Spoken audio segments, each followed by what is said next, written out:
जय शिवराय भाऊनो, नवीन vlog मध्ये तुमचं स्वागत आहे. आपण परवा एंगेजमेंट केली दिव्या आणि अमित यांचं वेडिंग आहे. आता मुहूर्तमेढ आहे, संध्याकाळी हळद आणि दुसऱ्या दिवशी लग्न. मग मुहूर्तमेढच्या शूटला पोहोचलो, कार्यक्रम चालू झाला आणि रोहित लागलाय खड्डे काढायला. थोडासाच कार्यक्रम होता, जास्त असं काय मोठा झाला नाही. तिथलं सगळं शूट आवरलं, घरी आलो, फ्रेश झालो, जेवण केलं आणि हॉटेल गुंठेवारीकडे गेलो. हॉटेलचं सगळं सोशल मीडिया मॅनेजमेंट आपल्याकडे आहे. बर्थडे इव्हेंट होता, जेवण तर क्वालिटी आहेच इथं, पण प्रत्येक दिवशी नवीन काहीतरी करायचा प्रयत्न करतात. एकदा अवश्य भेट द्या.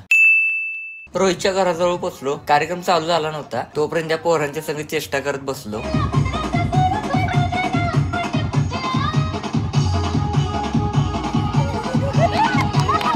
कार्यक्रम सुरू झाला, सगळ्या विधी वगैरे आवरून घेतल्या आणि सगळ्यांचाच favourite part dance with shower. हे काय तिथले बेस्ट कॅन्डिड फोटोज.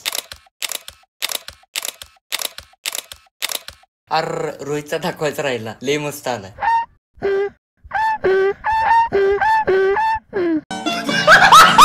आधीच मी हळद लावून घेतली नव्हती, कॅमेरा घाण होते म्हणून, आणि कुणीतरी गालावर 2 बोटं लावलेली बघितली तर रोह्यानं कॅमेरा सकट सगळंच रंगवून टाकलं त्यानं. सगळ्यांनी फुल एन्जॉय, दंगा मस्ती केला आणि शेवटला फॅमिली फोटो सगळ्यांचे घेतले आणि जेवायला बसलो. रोहित बघा, ये देखिए, 2 दिनों से मैंने ठीक से खाना नहीं खाया है और मैं इस दावत का भरपूर फायदा उठाऊंगा.